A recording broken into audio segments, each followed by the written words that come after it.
Hello everyone, and thank you for joining us today for our webinar, Advancing the World of Veterinary Medicine Through Verifiable Data. As you may have heard, VetDB has a real unique capability whereby it uses the patient's existing microchip to capture, record, and verify important vaccination data, as well as connect clinical services to other parts of the practice. At present, this integration is available for the Australia and New Zealand market only for now. We're stoked to have VetDB CEO and co-founder Steve Jocelyn take us through this exciting new technology and what it means for practices and pet owners.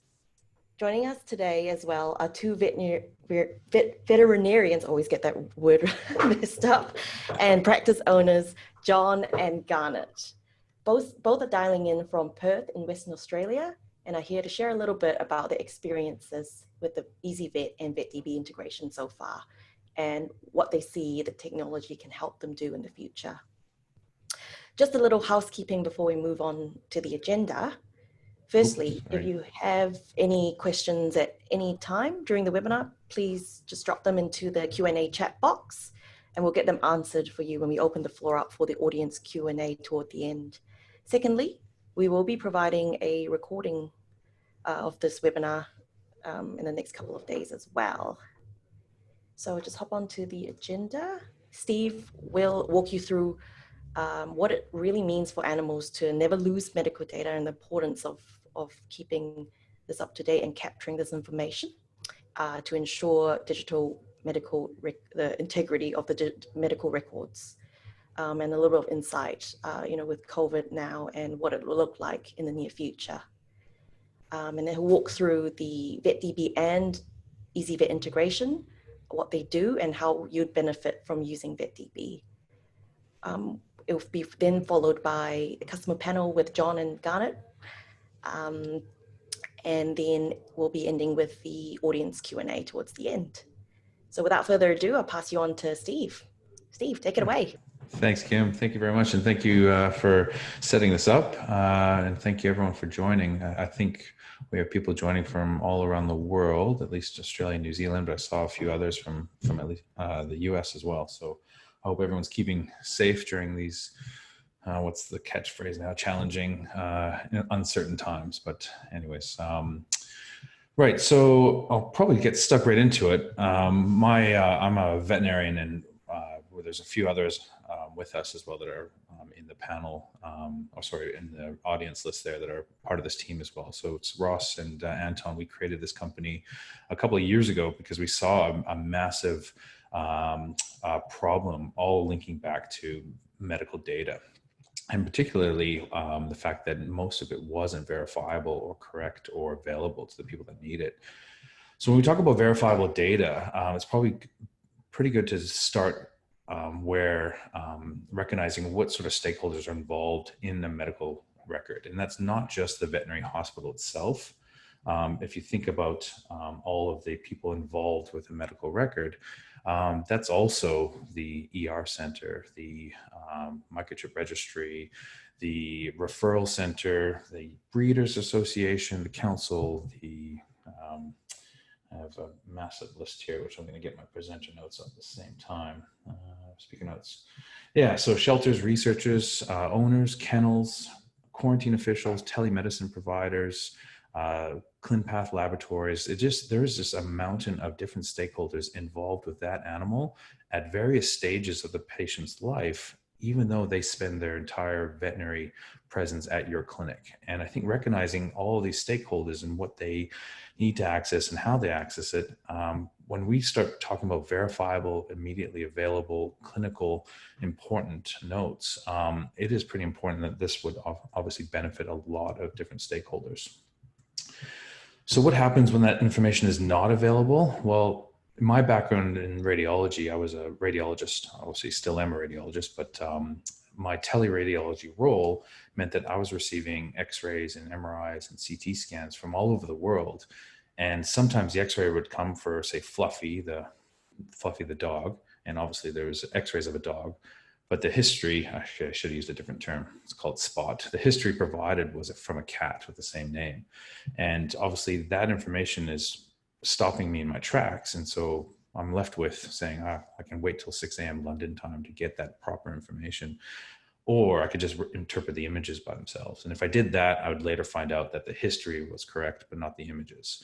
So that was happening to me in the radiology world. But you think about every other stakeholder, every other referral clinician, specialist, other vet, they're dealing with a disconnect from that patient's data that just slows them down. And when it's lost or incorrect, it can really throw us absolutely, keep us in our position without being able to progress forward. But it's so insidious that we kind of have all come to accept this is normal. Like, information is not available, let's repeat the test, or information is not there, we'll have to wait a few days until we can track that down. And I think just because there's never been a better way, everybody's come to accept that aspect of it. So what do owners expect? If you talk to any of the owners when it comes to what they expect, they're kind of used to being quite tech savvy and having information at their fingertips. And I think every vet is probably appreciating more and more of a internet knowledge up owner. But also when you ask them about the microchip, if you ever ask them what it does, they want, or at least they think that microchip is providing more than just an entry on a registry somewhere. So they think it's a GPS tracker. They think it does all sorts of wonderful things. And of course, that's going to come in the future. But right now, they do expect not to be delayed by medical data being missing, or incorrect data, or repetitive tests. They do expect that. And where does this come from? Is like, if you look back at what they experience when their iPhone or their iPad is sick, they take it to the Genius Bar at the App Store, and all the Apple Store does is look at the serial number to get all the information they need about that iPhone. And you could have bought that iPhone in North America and brought it to Australia, or vice versa, but you just have that continuity of care. And I think that is obviously what they're starting to realize should be here today. So the trends, obviously COVID-19 has really changed things for everybody, and everybody listening here will attest to that. The main thing being is that everything is becoming contactless. Most vet clinics transitioned to a period where owners were staying in the car park, they were dropping off the animal at the front door, in which case that meant there's no paperwork being passed along.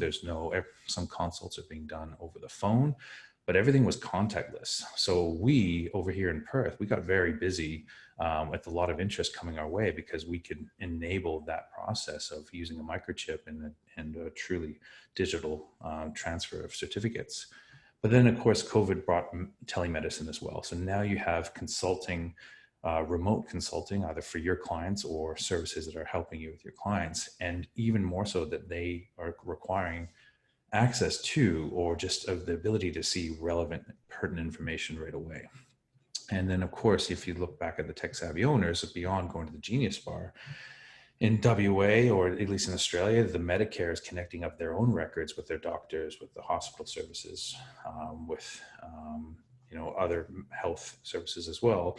And they're starting to see that this is growing and this is possible.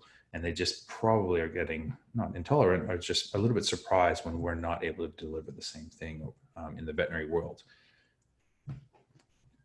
So the next big trends coming, and of course, everybody likes to look at the blue sky of what's available and what's developing: telemedicine, artificial intelligence, big data analytics, computer-assisted diagnoses, One Health, antimicrobial stewardship, wearables, implantables. I like the wearables thing because that's just right now, it's a large device on a collar, but you can tell that it will slowly become an implantable device as well. But anyways, all of these things are fundamentally restricted right now, and they either are seeing a natural ceiling effect, or they're actually stifled in place. And that all comes back to the data. There's a problem with our data. The problem being that we cannot verify the original piece of that patient's data for it to be actually authentic. Is it correct? Has it been falsified? Is it the correct patient? Were there any errors in entering that data? So if we have this fundamental insidious problem, we are kind of not getting to the level we can start to take advantage of these awesome new technologies out there, but the owners know about it and they know that we should be getting there. So let's get back into medical record integrity. So in order to help with that data problem, we need to ensure that the medical data itself is accurate. And to do that, you really have to remove manual data entry, especially when it comes to microchip numbers. There's 15 digits and there's a lot of different microchip formats out there. And where we are in Australia, we have a large portion of the middle is mostly zeros, and maybe there's a couple of eights chucked in there. So when you have somebody entering that number, notoriously there's going to be some mistakes. And what we've noticed in every clinic that we've gone into, it's probably anywhere from 20 to 30% of microchip numbers were just inaccurate to begin with. But they're entered in at the very first time an animal comes through the front door, and they're never really referenced again, maybe if the animal goes missing or a stray animal comes in. But just entering that just showed us that there is a massive problem just with the patient's unique identifier. So by removing the manual data entry, automating that, and making sure that it's a quick process, we can make sure that that information that we're acquiring is accurate. But then how do we demonstrate that information being digital can't just be copied and pasted and falsified? So when we originally went to the Veterinary Surgeons Board to tell them what we're doing, the first recommendation for them saying, all right, you've got a digital certificate. Can you do a copy and paste of the vet signature so that you can copy it onto the certificate? And I said, like an image. And they said, yeah. And I'm like, well, that's not really a signature. The signature is saying that the vet with that pen at that time at that place could have done that, and only they could have done that. So it doesn't really work in the digital world. But when we explained to them that we have the verified microchip that can only have been scanned at that time, date, and place at that clinic, proving the patient's attendance there. But also we have the vet signed in on the app, putting their PIN to sign a certificate with the device ID.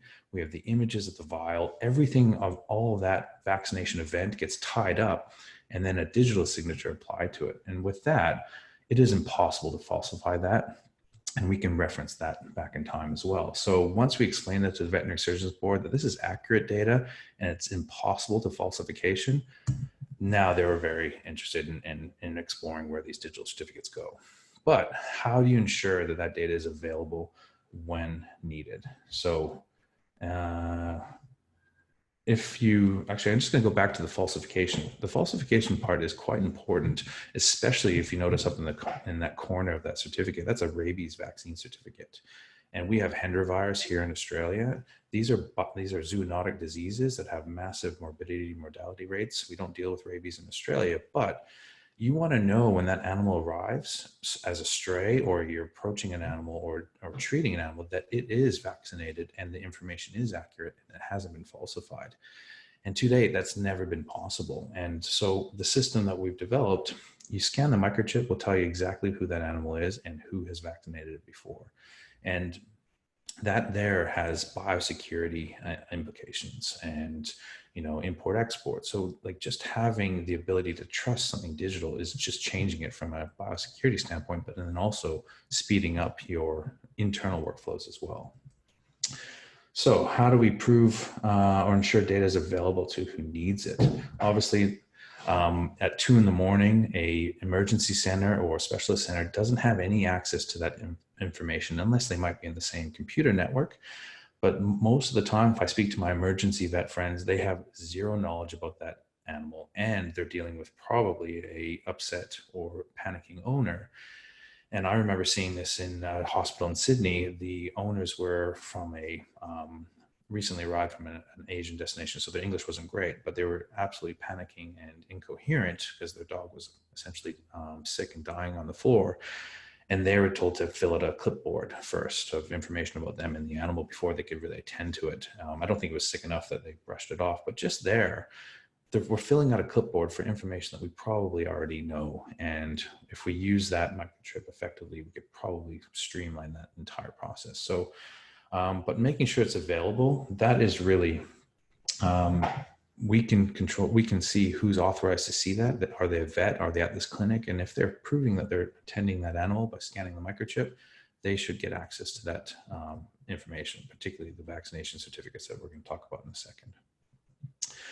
So for us, we're really excited about the ability to verify a patient and their data, because the healthcare opportunities are endless, and where it goes from here is really exciting. So we're happy to start this journey with ezyVet. But what do we do? Essentially, what we are working with is practices that aspire to work smarter, and we're locking medical data to the patient's microchip, and that verifies their identity. It locks into their correct data and deploys it to improve the veterinary workflows. Yep. All right. So going back to the vaccinations, I think this slide should be called Starts with Vaccinations, but I forgot to update that title. But essentially 53% of GP appointments are involving a vaccination. And of course that might be skewed depending on different areas. Is it a sort of a small corporate model where they're just doing mostly vaccinations and health checks, or is it a larger, supply all services for a large GP clinic? But anyways, it's about half of the appointments are involved with the GP vaccination. But 65% of owners will lose the certificate by the time they get home. Most of the time they think it might be in the glove compartment. But because of this, the owners are very accepting for what we're doing. But we just recognize that they're going to lose this. So let's give them a better system. And even with the emails that they receive in digital copies, those often get lost in an inbox or junk mail as well. So what we're saying to them is like, we'll still give you that copy, but you will always have this information locked to the microchip. So you just have to come back next year and it'll be there. And then what we're noticing now is that there's pretty much 0 calls before Christmas or before holidays. All the owners know can either check through their VetDB information, but also they can just bring the animal to the kennel and the kennel can scan the microchip. When we talked to the owners, every single one of them said, yes, lock this to the microchip. I don't want to deal with this anymore. I don't want paperwork. And one of the surprising things that we found is that we created a beautiful, I say we, Ross, our designer, created a beautiful pamphlet to explain the process to the owners. And we said, hey, we locked this to the microchip now. Do you want to read the pamphlet? And they said, no, we're good. We get it. It's to the microchip. We don't need any, no, it's fine. And so we have all these pamphlets that are available that are just never used. So how do we help the customers? So essentially we're eliminating manual data entry. We're ensuring the data accuracy and we're saving time in doing so. And as a result, it's delighting the owners and there's no more lost certificates. We had to make sure that there was 3 things that we solved in order to get into a practice and be accepted and adored. And that one, it had to fit with the owner. The owners had to love this. And what we're noticing now is that owners are moving practices to come to a practice just with this digital certificate enabled. And then when they read a little bit of an explanation while they're sitting in the reception area, that's the first thing that they start talking about when they get into the vet clinic, which are the consult room, which I'm hoping John and Garnett will explain a little bit further about that. But we also had to save time for the reception staff. And we are introducing a slight behavior change where we're scanning every microchip on arrival. But in doing so, we're going to save that reception staff a lot more time in terms of dealing with repeat print certificates, sending information out, or chasing vaccination details. We just want to make sure we're saving them time, and all they have to do is scan the microchip. And then the last thing was making sure it fit with the vet as well. If we can reduce that previous process of assigning a physical piece of paper and sticking the label and recording the batch numbers, if we could, we worked out that was about 3 to 4.5 minutes, depending on how many animals are getting vaccinated. So if we can reduce that to 10 to 15 seconds, then they're happy as well. So the way it works, most, if not all of the clinics that are on our system already, they will scan the animals at reception. And that's usually when they're getting weighed or as they check in, and it just becomes part of the process. Some cats can get scanned through the mesh bag that they might be carried in, but otherwise there's another scanner in the cat consult room and the vets do it there just to make sure there's no cats running up front doors onto highways. And this is an existing microchip, and this is existing microchip scanners, and it's seemingly a simple process now. I'm just going to show a quick video just to show how the system works, and I'll try to talk over it at the same time. And I hope it's not too loud. Perfect. So this is the new app, and as you can see, as every animal is scanned in the front door, they pop up on this active patient list. Tuxedo Jones, you can see that there's a bunch of information missing. There is no phone number, no email address, but you can see all of the previous vaccinations there and when they were given. Adding a new vaccination, you just scan the vial itself and it extracts the information for you and allows you to double check before you sign. And I'm trying to talk as quick as the process is going, so you can obviously see how quick and easy it is. But once you sign that certificate, it's gone. And the owner, by the time they leave the consult room, they've got it as an email, but most of the time they're just happy that it's there against the microchip.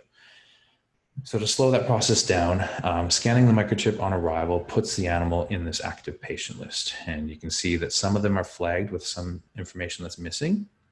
And then if that information is missing, either the vet in the consult room or the receptionist can see and check that information as they come out of the consult room.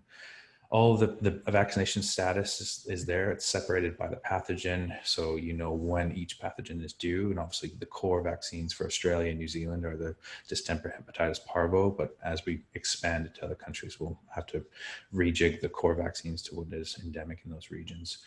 But then, yeah, so we have 20 seconds here because most clinics do 2 vials. They might be reconstituting one vaccine with another. So it's about 20 seconds. But anyways, it's not a slow process. And we're not asking the vet to tell us where they injected it. We use what they do all the time. So most vets will still do neck subcut. And so we're not going to ask them that if it's any different. But if it is different, then they can quickly edit it. We did ask all the vets, we said, hey, FELV injections in the left hind limb and FIV injections in the right hind limb. And their first response is, yep, I do that every time. And then after I'm about to enter those rules into the system, they say, hey, can you just leave it as neck subcut just for now and we can change it later. So what is good about the system is we don't really care what you do. We just want to make sure that we're getting the recording done. And that way, if we can help saying, hey, turns out injecting a cat in his left hind limb is easier said than done, perhaps maybe that's useful information on a population level. So, but anyways, we work with the practice at the start, find out their vaccine schedule, and we make sure that it's automated. So because we know all the information about the dog, we know what it's had before, we will give smart reminders and smart suggestions on when it's due next. Because we also have a good relationship with the pathology labs, at least in WA and on the East Coast, we can start to work with the parvovirus outbreaks. And then maybe there's a dog that's due for its C3 vaccine, in 6 months, but there's a parvo outbreak in the next suburb. We can start to look at sending those indications or those smart reminders to the vet to pass on to the owner saying, hey, maybe it's a good idea if you come in a little bit sooner. So again, while that animal gets vaccinated, the digital certificate's created. This is one from Cottesloe Vet Clinic, just showing what they receive. It's actually changing all the time. So we're building new features into the certificate itself. But if you do have a tech phobic owner or just an elderly client that doesn't have an email or mobile number, all they have to do is remember to bring the animal in next year as well. And it's still locked to the microchip. So really, even the non-tech or disconnected owners are taking advantage of this or having that peace of mind. The ezyVet integration is very simple. This has kind of made a big deal for us, and just that it's actually most of the vet owners or the practice managers themselves can do this. And I usually wonder if I need to call and help them, but I guess you guys deal with these integrations all the time. So accessing the VetDB from the partner list and getting the credentials has been very simple. And then we use the existing Bluetooth microchips, implanted microchips. And we have a little bit of a setup that we send out to you if you don't have these Bluetooth scanners. And then all of that is pretty much set up, plug and play. So the ezyVet integration makes it very easy. And how do practices get started? Well, we have a website. So it's vetdb.com/practice-setup. And here's where we learn a little bit about you and your business and your vets, but also asking the rules about when do you see your C3 or your core vaccinations? Do you see it annually? Do you do triennial? How far along do the puppy vaccinations, the boosters occur? Do you stop it at 16 weeks or 12 weeks? Your injection sites, the vaccines that you use. We get all of that information now to really deploy that information smartly with each vaccination that you do. And then of course, using the app. So at the start, we thought we'd help out and say, we'll put little devices in each consult room, but every single vet has said, I just use my phone. And it kind of makes sense, as most vets now have their phone on their person because they're doing calculators, they're accessing emails or don't want to say Google, but probably Google to access the journal that they're trying to find. But essentially they're using their phone all the time. And so we have an iOS app and soon a Google Android app shortly.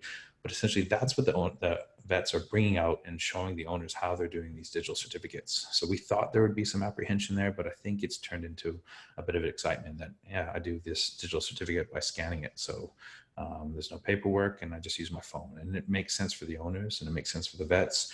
And now every single vet is just using their personal device or the practice devices too. So the iPads and practice iPhone. Right. So yeah, we, the customers usually are reading a little bit of an A4 counter display to explain the process in the waiting room. And then they're all starting to get used to the scanning, checking the microchip. We've had 100% of customers accept or be enthusiastic with what we're doing.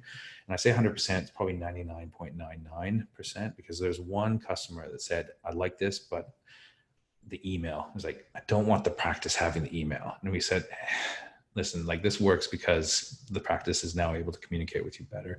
And they said, okay, give the practice the email. So we think we've converted to a full 100% now. And what's really neat is seeing these certificates, they get passed around the world. We have some certificates being viewed from as far as Iceland, but easily every continent. So I don't know if that happens normally with certificates. Maybe the owners are traveling and they're accessing it from there, but it just seems like we're hitting the right note with the owners. Each of the certificates that we're getting here with at least our early customers, and we'll keep doing it as long as we can, it's just that it gets it's a branded message from the vet clinic. This is the vet clinic locking vaccination history to the microchip for them. And it's the branded vaccine certificate that they receive. So it just seems to work well if we do it that way, rather than having our own separate third-party company with a big poster. It seems to fit nicer with the practice if we do match the message coming from the vet clinic themselves. Now that's probably a nice segue into both the Floriate Vet and Fremont Animal Hospital owners and principal vets here that we have with us. So Kim, do you want me to feed back to you? Yeah, sure. So yeah, what I'd like to do now is to bring in John and Garnett to share a bit about the experience with using this integration so far.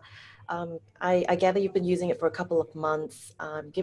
We started with it as a trial basis, but it's had a big impact on how you check data and vaccination data and medical records as a whole. So I want to take you guys a little bit back to before you found out about this integration. How were you managing vaccination data before, and what problem, when you found out about VetDB, did you want VetDB to solve for you? We'll start with John. Yeah, sure. Hi everyone. So I'm John Pascal. We have a little small clinic. We're a sort of 2.5 vet kind of clinic, couple of consult rooms going in WA here. So just the small side of things.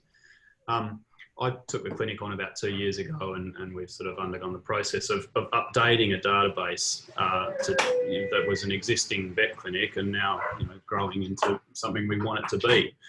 So the answer to your question, Kim, is that things are a little bit all over the place with our record keeping, and I think that's probably the first point to take on it, is that we've been using VetDB. The first thing we notice about it is that it applies to our receptionists and nursing staff. The impetus is not an option. They have to get a client's email address. They have to get a client's phone number. They have to get a client's details correct with each and every visit, because that's just something that was a bit of a mess for us before. So it's a bit of not necessarily the thing we started off in choosing to use VetDB for, but very quickly become apparent to us that our database needs to be updated and accurate, and so it's enforced our hand with that, which has been really good. In part, mostly because the act of using VetDB, for all its sort of technical jargon and things that go into it, at the end of the day, it's the nurses and receptionists who have to be across, have to be the uptakers of the tech, and for them, if they weigh an animal, then they scan a microchip, and they do those two things at the same time. And every single patient has its barcode scanned, its weight recorded, and it's plugged into the VetDB system. Then there's that extra little step for us, which is that, as Steve had been pointing out, the app highlights that, oh, there's some information missing here. And that's been the real sort of one of the key perks for us, is that then it applies that we then need to go and update those details, because of course, coming from having just acquired the clinic a year or two ago, we've got reams of of our client information that needed to be updated, and it's made us do that. So it's made us do things better, I think. That's great to hear. And what about for you, Garnett? Is that a similar scenario? Like how did you manage, your record keepings before, and has VetDB solved any of that? Yeah, well, VetDB's been fantastic, and we're a little different in that we're a new hospital in an established area. I love technology, and that's part of the reason why we went with ezyVet. Having a practice management software that's cloud-based was really important to me. And same when I think of vaccination certificates and almost everything, I was immediately attracted to the idea of having a vaccination certificate that basically sat in the cloud and was always accessible. I'm not great with paper. I try and be as digital as possible. And the other thing that I wanted, us being a new clinic, was I really wanted a point of difference as well, that customers would find impressive and a bit of a talking point, and that's certainly been the case. It's made my life so much easier because I don't have to worry about batch numbers, and I've been absolutely terrible at recording batch numbers in the past. Now I don't even need to think about it. It's take a picture of the vial and I'm done, and that is something that brings me joy every single time I do it. And clients love it as well. And what they say to me are things like, oh, I can't believe everyone doesn't do this. I can't believe my GP, my human GP doesn't do this. And you can see them, they move a decade into the future just from that one conversation alone. And then I reckon their expectations from that point on is, of course, yep, that's how it's always going to be with my dog. And I feel like they'll probably have a conversation with their human GP as well, saying, hey, how come my dog can do this? What's going on with you guys? Raising the bar everywhere. Yeah. Usually the question revolves around maybe humans will be microchipped one day. And I'll say that there is at least one listener in this session right now that is microchipped. No way. Yep. So, John, did you, before we went on to gave VetDB a try, did you have any reservations about how it worked and how it impact, before? Did you have any concerns? Yeah, sure. Look, I think to carry on from what Garnett was saying in terms of there's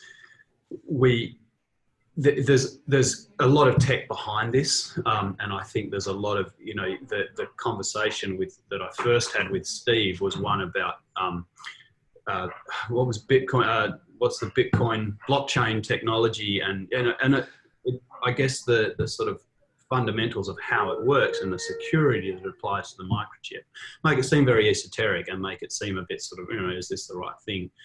So I suppose a reservation that says, look, is this going to slot into what we do, into our day to day? And I guess I just reiterate the point that, Steve comes along, plugs a box into into our system. That was about as much as we had to do with it. And it's a simple change of habit for our receptionists and nursing staff in terms of when you take a dog's weight or when you get a cat's weight, scan the animal and it's done. I mean, that's it. It's as simple as doing those two things that apply it. So that reservation was certainly kind of mattered for us. I think then of course we like to talk about how we're gold standard. We like to make these claims, and we like to sort of do all the things that we are, we're using IV fluids for every anesthetic. We're doing, the things that we like to make a claim for as a way of standing out in a market, in an area where there's lots of vet clinics around, and which I'm sure plenty of listeners can relate to. I think most of that stuff's quite sort of esoteric. I think clients don't necessarily understand the benefits of IV fluids for every patient. They don't necessarily understand what pre-anesthetic blood tests do. They don't necessarily understand, all the time the things that we actually do. So for us to actually then show in a consult room, "Book, here's your scan, look, here's your here's your vaccination record. Don't worry about that little card. You can throw that in the bin now. That's all redundant. It's all in the cloud, it's all system." And I think the eyebrows go up, and people are impressed. And for us, I think that's the big thing, is that it's a bit of it's a demonstration then and there in the consult room that we're being innovative. We're taking steps into the future. We're doing things properly and trying a little bit harder, and it all comes from nothing as hard and nothing any more difficult than getting a microchip scan when dogs get weighed and cats get weighed. It's easy. It's kind of one of the questions that we usually get from vets or from owners, and I'm sure that both Garnett and John will test this as well, is that why hasn't this existed before? And, we've had microchips forever, 35 years, I think, at least. And then John touched on it a little bit. There is some very cool and interesting tech that we have here, but I am instructed by my vet GP wife, who says that not many people are interested in that cool nerdy tech. So I don't tend to jump into that, and I probably won't for this chat. But if there are any nerdy inclined people that want to hear about that, I'm happy to go through that with them, especially if they reach out to me as well. That's the exciting bit, and that's what's really made this possible. And where we're going from here is just it's exciting and blue sky, but it also means that it's when I go into a clinic and I say, hey, we can tie this to the microchip now, most of the time they're like, get out of here. They just don't understand that that's possible. And so most of the time, educating them what's possible. And then we've had better luck just showing them, hey, look, let's scan this microchip and let's do this in 20 seconds. And then that's it, you're done. And they're like, oh, so they don't really need to know the intricacies or the technical stuff. They just said, oh, well, that was easy and my clients liked it. How about for you, Garnett? Did you have any reservations before you installed it? I know you had a new practice and all, and just another new thing to implement. Yeah, look, personally, I didn't have any reservations because this is the sort of thing that I'm really passionate about, and it's the technology, and it just gels with the way that I do things. So I really liked it. I was a little bit worried perhaps that it'd be too much at once at the same time as opening the new clinic, but it was so easy. It really was as simple as Steve says. He plugged in a box, everything worked, and yeah, it does genuinely take about 15 to 20 seconds to have an animal there and enter in its vaccination. So yeah, it's way faster for me than writing. Yeah, and they were my only concerns. And yeah, they weren't a problem. I see. And what other results have you seen since implementing the integration, like time saved? I mean, I'm not sure if you measured that before, but. Yeah, I measured that for a while. I spent a lot of time with my other friends and colleagues at their clinics, and I was a fly on the wall in every vaccination appointment just because this was the starting point for us.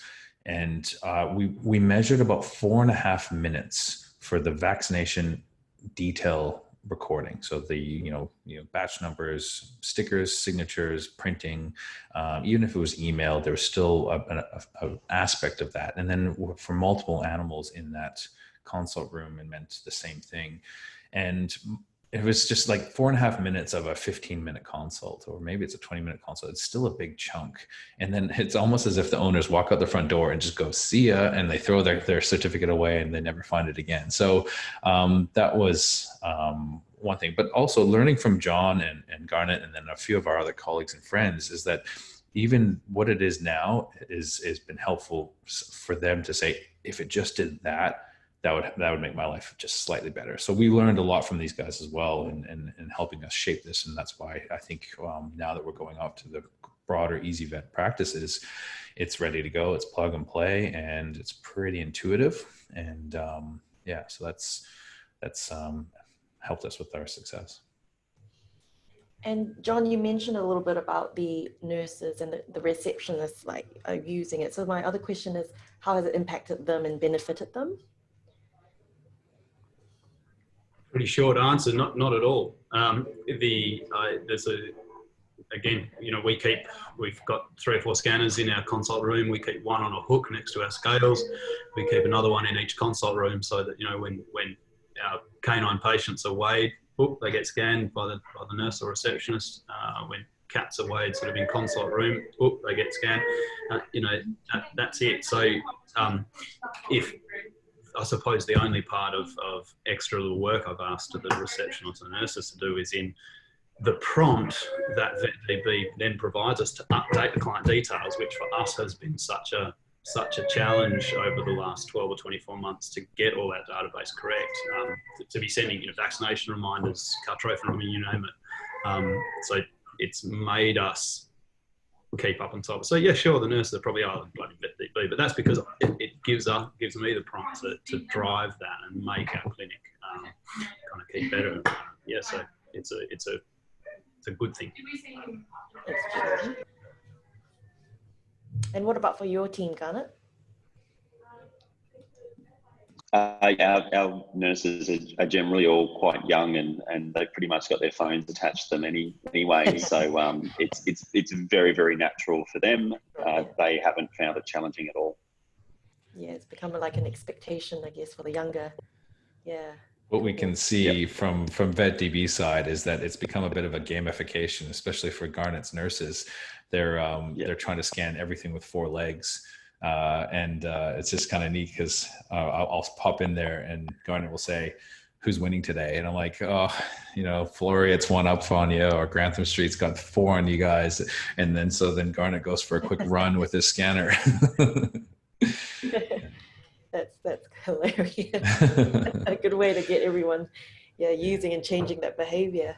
And that kind of does come to one important factor, which I think, I'm not sure if people are thinking about it already, but remember, this is all the vet clinic and the practice owner's data. So we want to make sure that vet clinics, obviously vaccination data is something that they want to share for their owners to go to where it needs to be, but that's vaccination data. Whereas what we don't want people to think is that if they take a scanner to the dog park, they can just go and swipe all of Garnett's and John's information. But what they can see, especially in a rabies endemic region or a parvovirus endemic region, or even Hendra, is they can see that animal's name and that it's vaccinated.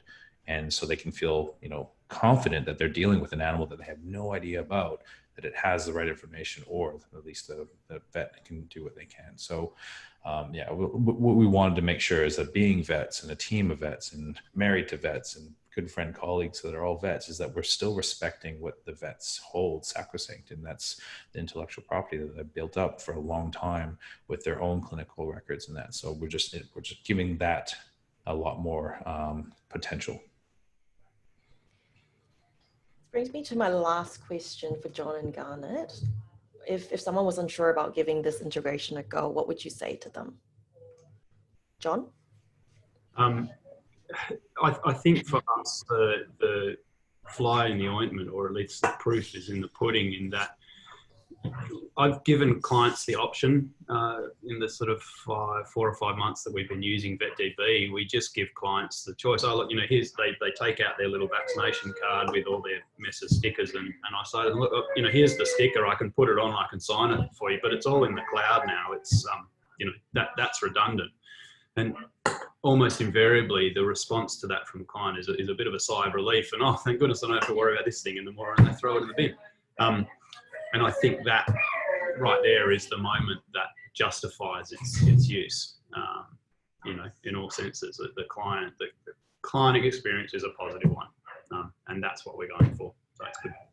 Thanks.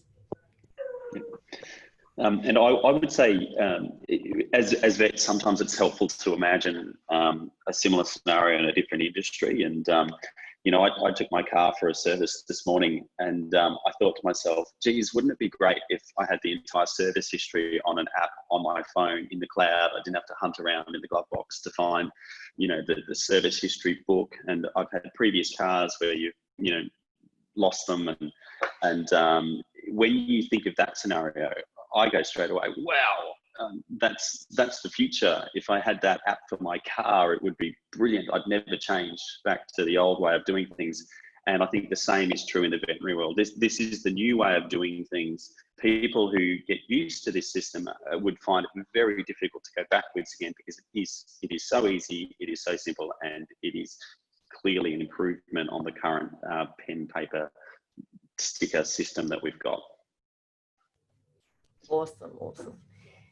So yeah, just conscious of the time, I'll head into the audience Q&A if we've got some questions coming through.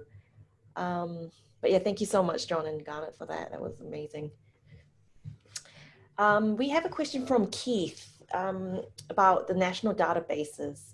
So he's in New South Wales. So he asks, here in the New South Wales, the majority of animals aren't put into the national database. Many animals brought to us have been incorrectly entered into the pet registry, especially by breeders. How do we work around this with, will all my clients' animals need to go into a national database? This is a wider question, but I'll direct that to you, Steve. Yeah, I guess the database question, these are the microchip registries, and sometimes it's state mandated registry or it's a private registry. More often or not, it's still managed and run by one of the private providers.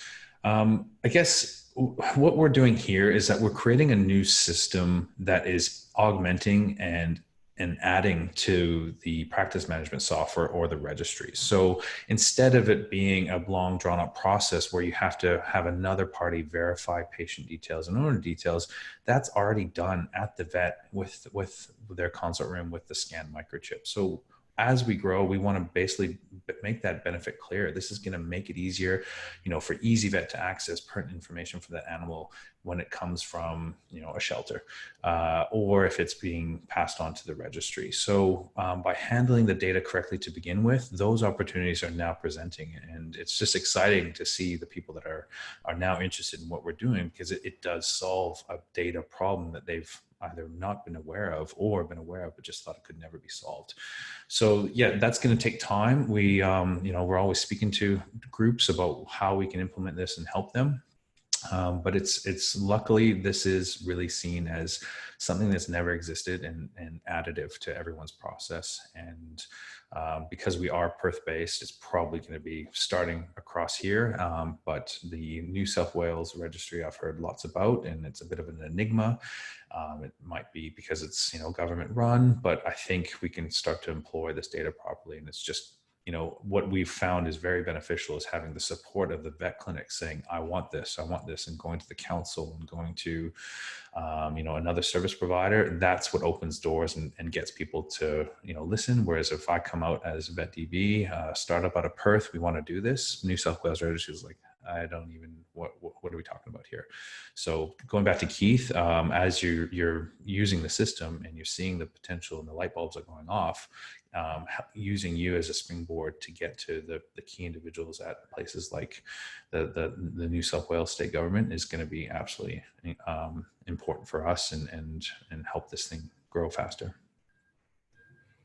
And Keith has another question about reminders. Can other reminders be attached to VetDB, like worming, flea control, desexing reminders, etc.? Yeah, so right now we haven't turned on the reminder potential or the system yet. It's built, but the thing is, ezyVet has a reminder system in itself, and what we wanted to do is not disrupt. We wanted to add value to the existing thing. So what I mean by that is that if ezyVet wants to jump on to our ability to, one, connect up the microchip to the owner and have the owner facing reminders, that's what we want to enable. We want to enable that to make it easier for ezyVet to contact the vet owners.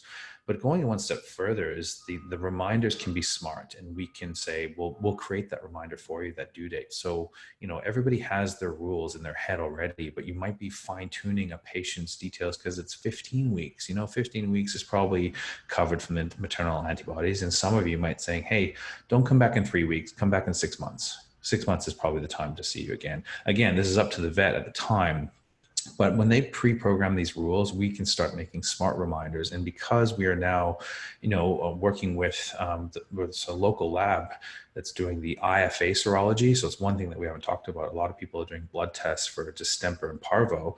And then in which case, how do you implement the serology results into the system? So because we have an association or a relationship with the lab and the vet clinic that's using that, we will take those IFA serology results, update the certificate. And if there are adequate antibodies, then we let the client know through an updated certificate. If it's inadequate, we don't tell the client anything, and it's still up to the vet to talk about what happens next if that dog does need vaccinating. So yeah, there's a lot to do with the smart reminder system that we can start to employ, knowing parvovirus outbreaks.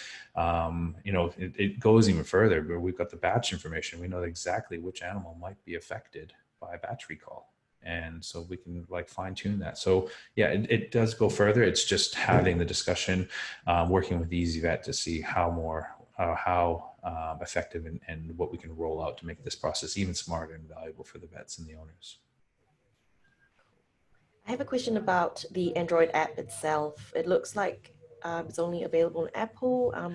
Yeah, so that two questions on these. Yeah, so essentially the system, we designed it in a this is all dev talk, but it's been designed so that we can release it on Apple and Android, but we've just focused on releasing it on Apple first.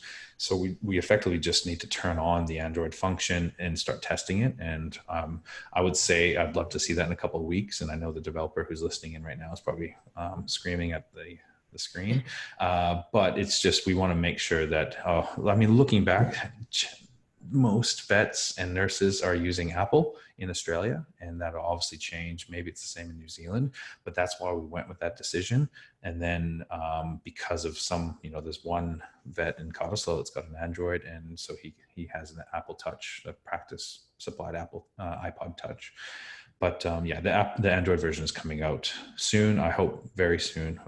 It's just we want to make sure it's perfect as well. A question from Suzanne: what happens when the client changes vets? Mm-hmm. Yeah, so the client changes vets. That happens all the time. And what we are saying is that initially they can see that Fluffy is vaccinated or he's due in 2 months' time. That's what they can see. But because this is the primary vet is either John's or Garnett's, we're going to say, hey, this client is now there. They're requesting transfer of those information. We're not going to make it easy or a conduit to quickly shop around and use vets all the time. We want to maintain this as the vet, and that's their client. And if they are going to move, they're going to move anyways. So what we say is, now, instead of you not knowing about your client that's now gone to another clinic, we're just going to say, hey, these are the clients that have jumped ship in the last month.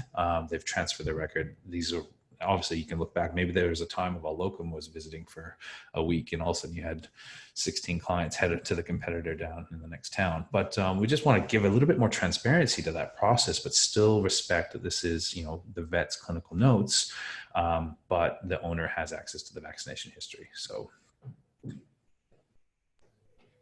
And one about the hardware itself. Do we need to look at changing or updating microchip scanners? So the microchip scanners are, most clinics I go into, they tend to have either this white handheld scanner, and most of those are Bluetooth enabled, whether or not they know it or not. So it's probably about 40% of clinics are just ready to go. The other 60% need updated scanner. So it's a Bluetooth enabled scanner. So most of the ones available in Australia, at least, we're compatible with. So that includes these RT100s, a few others in the Destron scanners. The equine vets use the Destron scanners because they can drop it or get kicked with it and it doesn't break. But if people do need to get a scanner, we can source that at cost. So we're not a hardware company, but we'll make sure that you have access to the scanners. And I think I can't remember, Garnett or John, I think they're like $250 for a scanner. And most clinics are just putting one in reception and one in the important cat consult room or consult rooms. And to be honest, I at the very start of this, I was like, oh, they're not going to want to buy $250 scanners. And every clinic's like, no, here you go. I got another one just in case. It'll sit in the drawer. And it's like, okay. But yeah, it's not a big issue. We can help you find it or point you to the right direction for those Bluetooth scanners. And perhaps I think you may have already covered this, but I'll just bring it up again. How far away is the integration with the microchip databases with VetDB and ezyVet? I implant a chip and can send those details through a database from ezyVet, meaning that. Yeah, I mean, it's still going to be it's going to be a little while. We're still working out what's the best way to go forward there, and obviously we want to make it a seamless process from the ezyVet side using the hardware scanning that we provide. We just want to do this in tandem and together. So, you know, we're creating those relationships all the time. You know, there's a few off the you know, the Australian registries that were reached out to. So I think I would like to see that in the next sort of 3 to 5 months, and we might have to test that internally, or at least with you know, our own internal practice software first. But it would just be nice because that's what everybody's asking for, and it's the logical thing. I think the other thing too is the cost. I don't know if anybody's asked about cost, but we probably should talk about that in a minute. So essentially in Australia and New Zealand, we're charging $2 per vaccination event. And every single vet has taken that and added a little bit of a markup for the owner. And I think, and again, this is probably the best question for John and Garnett, but essentially this is the value added for the owner. They love this. They can see what it's doing for them, that it's seemingly a, you know, a cost that they're happy to pass on. And so I think that anywhere from full markup 100% to just a little bit is what we've seen. But we do that for every vaccination event, not for scanning. So you can scan in every animal at reception, but it's just the vaccination certificate process that goes out. It's $2 Australian, New Zealand. New Zealand's getting a little bit of a deal there. No, for sure. I've got 2 last questions before I close off the webinar. One from Mandy. What happens when the client goes to the boarding kennels and they don't have a scanner? Right. So the certificate that we provide, so the owners get the certificate, that's in their email. In that email, to make sure that it can't be falsified, the boarding kennel can click on it and it loads the same certificate on through our web address, our domain. So it allows them to instantly see that. But also that certificate's a smart one that it's updating all the time too. So, you know, most kennels that we've talked to in Perth are interested in buying just the scanner, but they want to know that the animal's safe before it arrives, and that's why the scanner, the certificate itself, will have that functionality. If they do print it, there's going to be a bit of a visual code system that they can scan to verify that as well. So most of the kennels in Perth were just instantly, yep, we like it. We don't have to call vets anymore. We're happy with that. Cool. And last question from Keith again. How would you handle litter vaccinations, for example, using the old system of manual entry in cards, etc.? Yeah, so that's a byproduct from the horse world. So the Hendra vaccinations that we're facilitating in the Hunter Valley, vets are going out and scanning 100, sometimes 200 horses. And with every batch, they just scan it once. So they scan all the horses, they come up on an active list, they can combine that active list into a batch, and then they apply the 1 vaccine or the 4 vaccine vials to all of them at once. So it's as fast as you can scan those microchips, and then it's the same process. So yeah, for some puppies and kitten litters, I think that'll be a massive time saver for you as well. Well, with that, is there anything else you'd like to add? I covered all the questions, and we are heading down to the end of the webinar now. Perfect. Well, thank you very much. And I just like, if anybody wants to reach out to me for any more specific questions or to talk the nerdy stuff, or I imagine John and Garnett would be happy to talk on the vet clinic owning side as well. For sure. Thank you so much, John and Garnett, taking the time off of your busy days. I could see you're running around, Garnett. Yeah, I think he's back into. Sorry, still here. Yeah, we've got cat animals. You've got, you know, what sheep issues. Just then got your car serviced. Busy day. Thank you, guys. Thank you so much, and thank you to the audience as well for your questions. As mentioned, a recording will be provided to you as well. Perfect. And thanks, Bonnie. Thanks for your comment. But yeah, until next time, be well and stay safe. See you Thanks, guys. Kim. Thanks, guys. See you.